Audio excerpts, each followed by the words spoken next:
Hey, I'm here to give you some truth and not tea. Now, this is about credit repair companies disputing inaccuracies for you.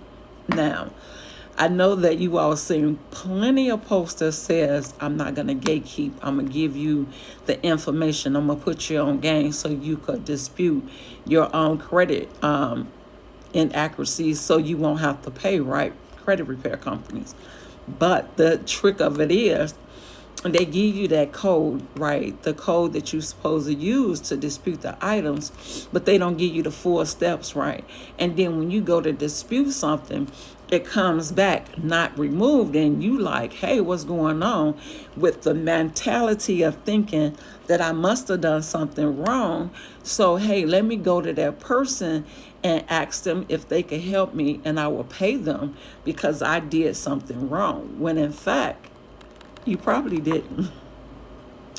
And you see those credit repair companies, the people be like, be patient, which you do have to be patient. And they be like, it take maybe up to 3 rounds. Now, we know Lexington Law got in big trouble because they was charging people $100 a month.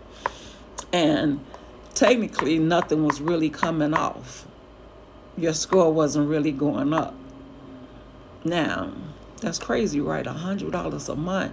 So you're gonna pay them $1,200. Ooh, that's too much.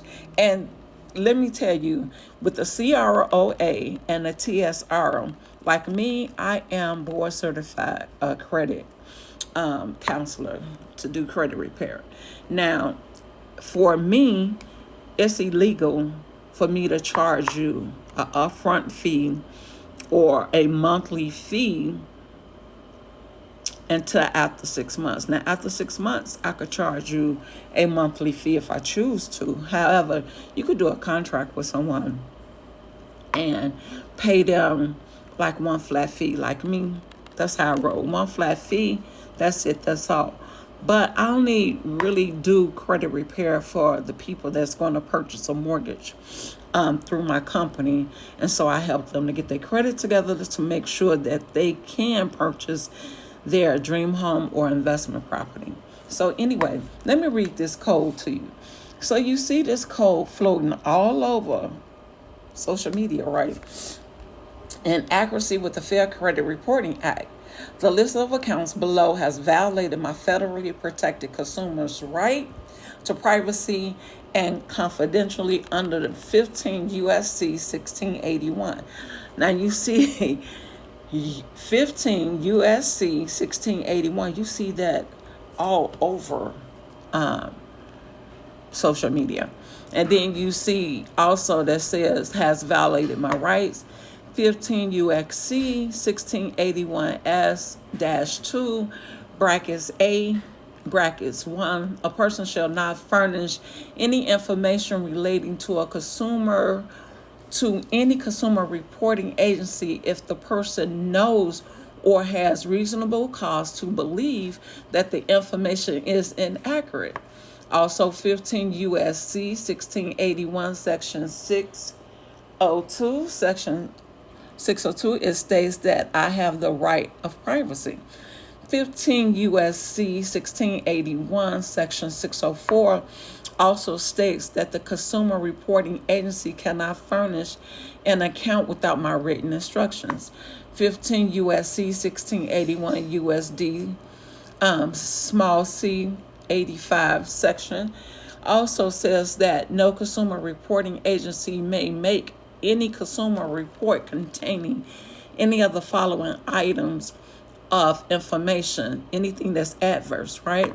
Unless you have been convicted of a crime, and that can stay on your report for 7 years. Now, here's the thing. Here's the thing that kind of drives me crazy. And I get that people got to make money. I understand that because I have to make money and don't nobody pay me or sew into me. You know, I work for mines, and what's needed, sometimes people can't afford it. People can't afford to pay you. People really need their credit cleaned up so that they could get a better environment, apartment, house, or whatever it is for them and their kids. Now, I just read you all the code. You can find videos back where I have given you letters with these codes that you could screenshot. The rounds, the first round, second round, third round, you don't need all of that if you do it right the first time. And this is how you do it correctly the first time. You go to the housing data. Now, these are the people, they're not credit bureaus, except for Innovus. It's technically kind of a hidden credit bureau. I'll talk about that a little later. Not in this video, though. But the people that does the housing, they house your data. And I mean, they house your data from way back when. And that's why I tell people that when you do credit repair and you go to purchase a mortgage and something comes up when the underwriter pull your report, you be like, how is that possible? And you saying to yourself, I don't pay this credit repair company, so how is that on my report? Easy, because we pull in the mortgage industry from CoreLogic. And CoreLogic hold data from back then with your mama now. They go way back. So it's crazy how they get paid for saying your credit is good or bad, but I digress. So anyway, these housing data is like ARS, LexisNexis, Sage Streams, CoreLogic, Innovus, just to name a few. And they house your data.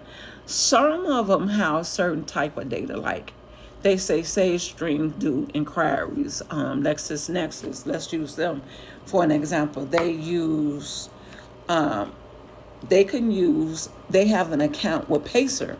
And what Pacer is where you can have an account to view bankruptcies, people who have, they have tax liens and things like that, because it's federal and it's public record that anyone can find out this information. So they take that information and they use it technically against you. And so they put it in their data and they report it to the credit bureaus that you have filed a bankruptcy, whether it was discharged or dismissed, it doesn't matter. They are the ones that reported these housing datas. So what you have to do first is freeze those accounts or opt out of all of these accounts that are holding your data. Opt out of all of them.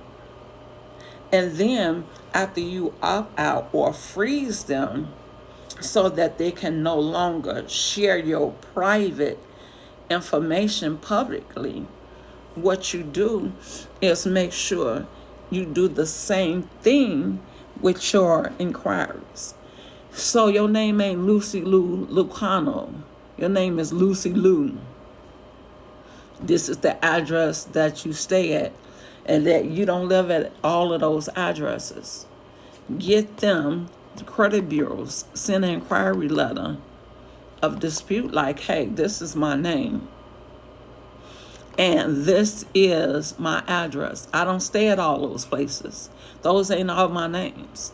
So they have to legally remove all of that stuff. So you freeze out first. You opt out first. You go and you get all of them inquiries removed. And you have them to legally put your one address and your one name on it. Then you send the letter of dispute. Because now the things on your credit report, they have to go to the collection companies. They can't go to the housing data and say, oh, this is accurate or this is correct. Now they have to go to the collection company itself. And when your collections are sold, they don't have the correct information. So now here it is, the credit bureaus is going to get the information from the collection companies and it's not going to match. And so they have to legally delete it.